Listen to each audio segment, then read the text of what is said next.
Lord Ripon ने Hunter आयोग का गठन किस लिए किया था? ए. आतंकवाद व राष्ट्र विरोधी गतिविधियों को रोकने के लिए। बी. भारत में शिक्षा सुधार के लिए। सी. उच्च न्यायपालिका में भारतीय न्यायाधीशों की नियुक्ति। डी. उपरोक्त में से कोई नहीं। इसका सही जवाब है बी. भारत में शिक्षा सुधार के लिए। लॉर्ड रिपन ने 3 फरवरी 1882 को सर विलियम हंटर की अध्यक्षता में शिक्षा आयोग का गठन किया था। विलियम हंटर वाइसराय की कार्यकारी परिषद के सदस्य थे।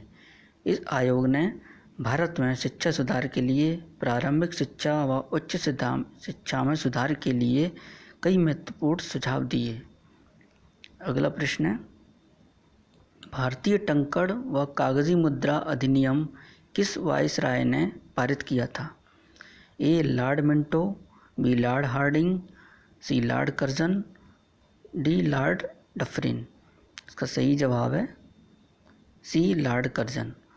जनवरी 1899 में लॉर्ड कर्जन को भारत का वाइसराय नियुक्त किया गया था। उन्होंने भारतीय टंकण व कागजी मुद्रा अधिनियम 1899 पारित किया और भारत को स्वर्ण मानक की शुरुआत की। अगला प्रश्न है, निम्नलिखित में से किसे मराठा मैकियावेली कहा जाता है? ए. नाना फडणवीस। बी. बालाजी विश्वनाथ। सी. नारायणराव बाजीराव। डी. संभाजी। सही जवाब है ए. नाना फडणवीस। पेशवा शासन के दौरान नाना फडणवीस मराठा साम्राज्य के प्रभावशाली मंत्री व कूटनीतिज्ञ थे। यूरोपीय द्वारा उन्हें मराठा मैकियावेली, एक प्रसिद्ध इतालवी कूटनीतिज्ञ निकोलो मैकियावेली पर आधारित नाम कहा जाता था। ब्रिटिश साम्राज्य की बढ़ती हुई शक्ति के दौरान भी उन्होंने मराठा साम्राज्य को सुरक्षित किया। अगला प्रश्न है, श्रीरंगपट्टनम की संधि का संबंध किस युद्ध से है? ए. द्वितीय आंग्ल मराठा युद्ध। बी. तृतीय आंग्ल मराठा युद्ध मैसूर युद्ध। सी. तृतीय आंग्ल मराठा युद्ध। डी. चतुर्थ आंग्ल मैसूर युद्ध। इसका सही जवाब है तृतीय आंग्ल मैसूर युद्ध। तृतीय आंग्ल मैसूर युद्ध के बाद 18 मार्च 1772 को श्रीरंगपट्टनम की संधि पर हस्ताक्षर किए गए थे। इस संधि पर ब्रिटिश ईस्ट इंडिया कंपनी की ओर से लॉर्ड कॉर्नवालिस और हैदराबाद के निज़ाम का प्रतिनिधि, मराठा साम्राज्य के प्रतिनिधि और मैसूर शासक टीपू सुल्तान ने हस्ताक्षर किए थे। अगला प्रश्न है, पूना समझौते के संदर्भ में कौन सा कथन असत्य है? ए. यह समझौता जवाहरलाल नेहरू और अंबेडकर के बीच हुआ था। बी. इसके तहत वंचित वर्ग ने संयुक्त मतदाता समूह में रहने का फैसला किया।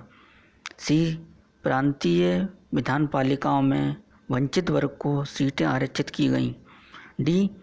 इसके द्वारा सिविल सेवाओं में वंचित वर्ग को समुचित प्रतिनिधित्व प्रदान किया गया। सही जवाब है इसका ए. यह समझौता जवाहरलाल नेहरू और अंबेडकर के बीच हुआ। उपरोक्त में से पहला कथन असत्य है। पूना समझौता महात्मा गांधी और भीमराव अंबेडकर के बीच हुआ था। अगला प्रश्न है, महात्मा सत्याग्रह का नेतृत्व किसने किया था? ए. महात्मा गांधी। बी. भीमराव अंबेडकर। सी. आचार्य विनोबा भावे। डी. बाल गंगाधर तिलक। सही जवाब है इसका बी. डॉक्टर भीमराव अंबेडकर। महात्मा सत्याग्रह का नेतृत्व भीमराव अंबेडकर ने 20 मार्च 1927 को किया था। यह सत्याग्रह महाराष्ट्र के रायगढ़ जिले में महाद नामक स्थान पर किया गया था। अगला प्रश्न है, ईस्ट इंडिया कंपनी ने किस वर्ष बॉम्बे को पुर्तगालियों से प्राप्त किया? ए. 1663। बी. 1668। सी. 1670। डी. 1689। इसका सही जवाब है बी. 1668। ईस्ट इंडिया कंपनी ने बॉम्बे को पुर्तगालियों से 1668 ईस्वी में प्राप्त किया था। ब्रिटिश ईस्ट इंडिया कंपनी द्वारा तुरंत इसकी किलाबंदी की गई थी। इसके बाद अंग्रेजों ने सूरत की जगह बॉम्बे को अपना मुख्यालय बनाया था।